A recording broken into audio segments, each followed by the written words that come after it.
ہانڈی بندی ہوتی تھی، جھاڑو بندہ ہوتا تھا، اس لیے کہ جب وہ امیروں کے دروازے پہ جائے، جب کتا اور سور بھی چلے، اس کے پاؤں کے نشانات رہ جائیں تو رہ جائیں، لیکن دلت کے پاؤں کے نشان نہیں رہنے چاہیے۔ اگر تھوکنے کی ضرورت ہو تو وہ کتا اور بلی کو میلا کرنے کی اجازت تھی، لیکن دلتوں کو بڑوں کے دروازے پر تھوکنے کی بھی اجازت نہیں تھی۔ اس ملک میں صحابہ آئے، تابعی آئے، اور ہمارے اسلاف نے اس ملک میں دلت بھائیوں کو گلے لگایا اور اسلام کا پیغام اس تک پہنچایا، اور انہیں بتایا کہ اس سنسار کا خدا ہی ایک نہیں ہے، بلکہ سارے انسان ایک ماں باپ کے اولاد ہیں، تم میرے بھائی ہو، تم کو میں گلے لگاتا ہوں۔ وہ دلت آنکھیں پھاڑ پھاڑ کر دیکھنے لگا، اور نتیجہ یہ ہوا کہ ایک بڑے طبقے نے کلمہ لا الہ الا اللہ پڑھا۔ میرے بھائیوں، اس ملک میں دلتوں کو عزت دینے کا کام مسلمان، پھر اللہ نے اس ملک میں مسلمانوں کو بادشاہت بخشی تو انصاف اور عدل قائم کیا۔ شمشیروں کی طاقت پر دشمنوں کا گردن تو ضرور کاٹا، لیکن طاقت کی بنیاد پر کسی کو کلمہ پڑھنے پر مجبور نہیں کیا۔ اور ٹکڑے ٹکڑے کے بھارت کو اگر کسی نے مہان بھارت بنایا تو یوگی کے مودی کے پتا نے نہیں بنایا۔ اگر ٹکڑے ٹکڑے کے بھارت کو کسی نے مہان ہندوستان بنایا تو اس کا نام اورنگزیب رحمت اللہ علیہ۔ اس تاریخ میں تمہیں بتاتا ہوں کہ جب ملک غلام ہو گیا اور انگریزوں سے نجات حاصل کرنے کی کوشش کی گئی تو سب سے زیادہ گردن اگر کسی نے کٹائی تو مسلمانوں نے کٹائی، اور مسلمانوں میں بھی سب سے زیادہ گردن اگر کسی نے کٹائی تو ہمارے علماء نے کٹائی۔ 1857 کی تاریخ تمہیں یاد ہونی چاہیے کہ دلی سے پشاور تک کا کوئی ایسا درخت تھا جہاں علماء دین کو پھانسی کے پھندے میں رکھا نہیں گیا۔ ابھی نوجوانوں یاد کرو، دلتوں کو انسان ہونے کا پیغام، ٹکڑے ٹکڑے کے ملک کو عظیم ہندوستان بنانے کا کام، یا پھر انگریزوں سے نجات حاصل کرنے کے لیے مسلمانوں نے قربانی دی ہے، اس کی کوئی نظیر نہیں پیش کر سکتا۔ لیکن آج آزاد ہندوستان میں حالات کیا ہے؟ آزاد ہندوستان میں مسلمانوں کے حالات دلتوں سے بدتر ہو گئے۔ جو چاہتا ہے انہیں ذلیل کر دیتا ہے۔ آج تعلیم میں ہم پیچھے ہیں، آج تجارت میں ہم کو پریشان کیا جا رہا ہے، ملک کی عدالتوں میں ہمارے ساتھ ناانصافیوں کا سلسلہ دراز ہے، بیچ بیچ میں کبھی انصاف مل جاتی ہے، لیکن اکثر ہم کو دلیل و خوار کیا جاتا ہے۔ میرے عزیزوں، کبھی غور کیا آپ نے، انگریزوں نے سن 1857 میں ہماری مسجدیں توڑی، ہمارے مدرسے توڑے، ہمارے محلات کو اس نے خاکستر کیا، اور یہی کام ملک کے بٹوارے کے وقت بھی ہوا۔ بے شمار مسجدیں توڑی گئیں، نوجوانوں کے سینے پہ گولیاں داغی گئیں، ماں بہنوں کی عزت ٹوٹی گئی۔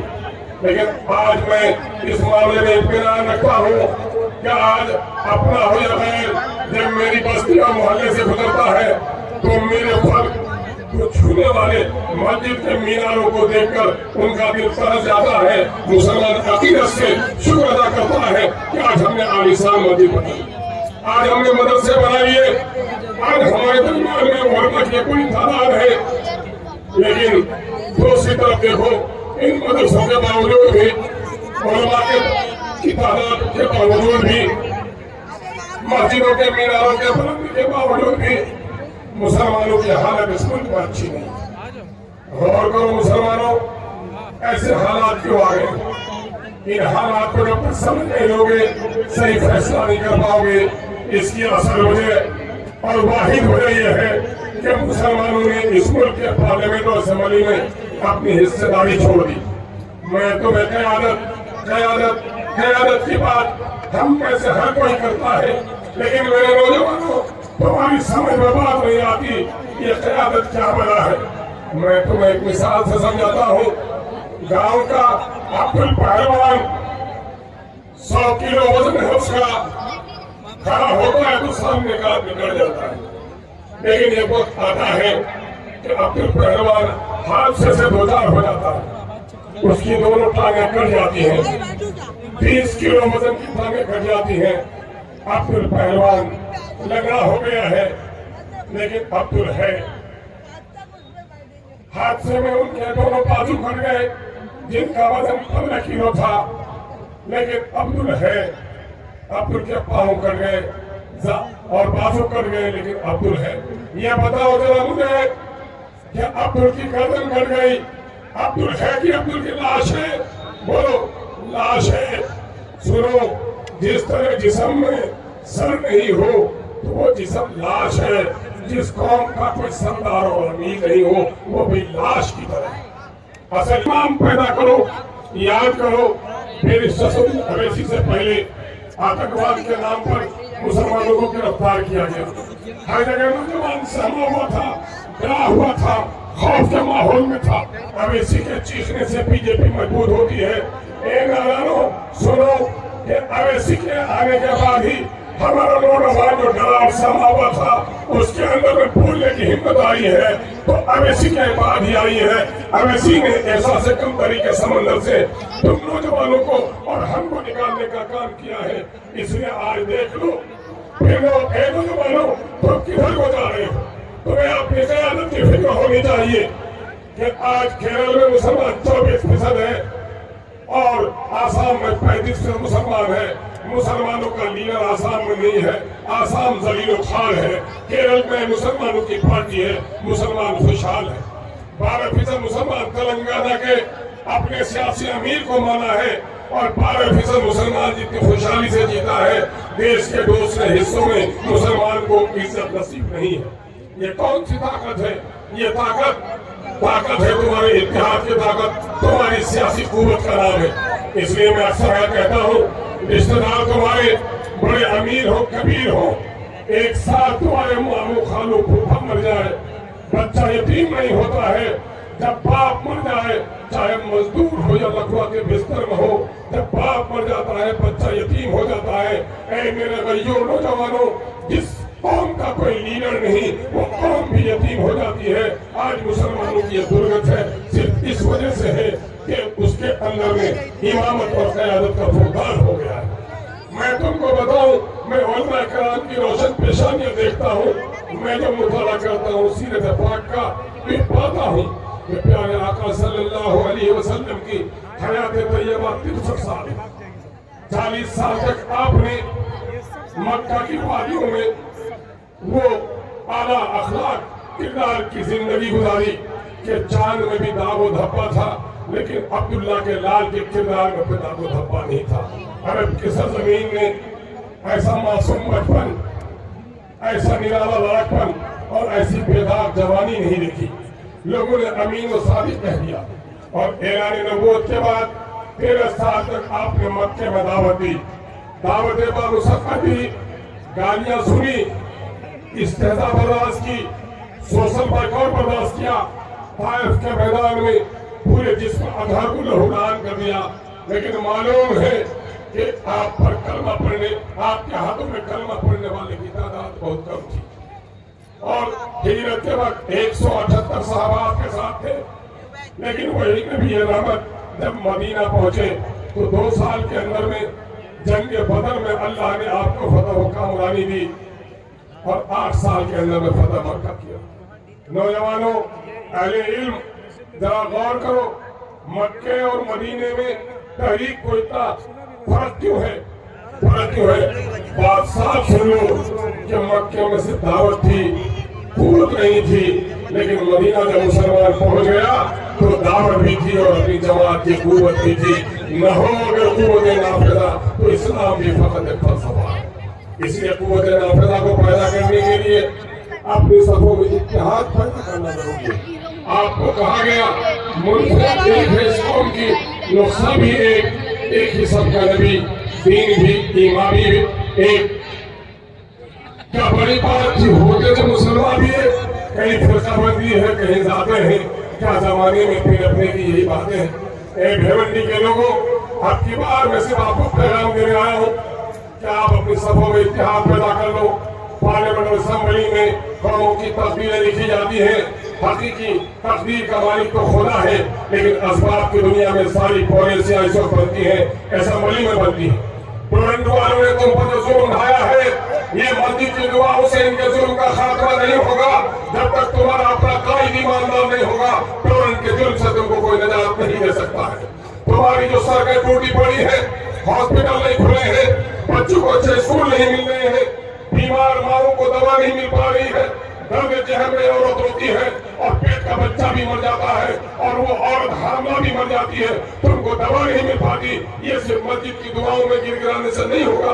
यकीनन है कि मस्जिद की दुआओं में आहो फका में बड़ी ताकत है, लेकिन जिस खुदा से तुम दुआ करते हो उस खुदा ने कह दिया है कि हमसे दुआएं भी मांगो, लेकिन कोशिश किए हुए नाकारा लोगों की दुआओं को हम कबूल नहीं करते हैं। पहले तुम कोशिश कर, मैं तुमको बता रहा हूँ तकदीर उम्म क्या है। शमशीर व समाउल ताऊस और बाबाखिर, पहले तलवार चलाएगा तब सरदारी मिलेगी, तस्बीहात से सरदारी नहीं मिल सकती है। इसलिए मैं आपसे गुजारिश करने के लिए आया हूँ कि आज ये खबर मिलती है, हमारे नौजवान आज चंद सिक्कों के से वोट भेज देते हैं। मैं तुमको नसीहत करता हूँ नौजवानों कि अगर चंद सिक्कों की वजह से कोई औरत अपनी किस्मत को दारदार बनाती है, तवायफ कहलाती है। याद रखना,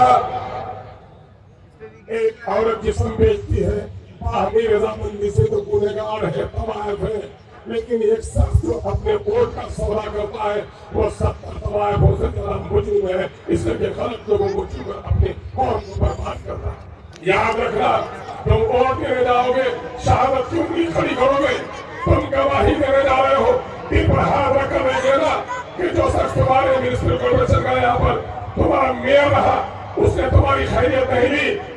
ये साइकिल वाले आकर आज हर जगह मुलायम के इशारे पर मुसलमानों की क़यादत को खत्म करने की कोशिश की जा रही है। यही मुलायम सिंह की पार्टी है, यही अखिलेश है। याद करो 2013 में मुजफ्फरनगर में तुम्हारी माँ बहनों की इज्जत टूटी गई, ये नाश तमाशा सफाई में देखता रहा। अगर तुमको उन जालिमों से बदला लेना है, गोदरा की चीखती हुई बिल्किस के आंसू को पूछना है, सोहराब के आंसू की कीमत तुमको अदा करनी है, तो मेरे भाइयों अपने वोट का सौदा मत होने देना।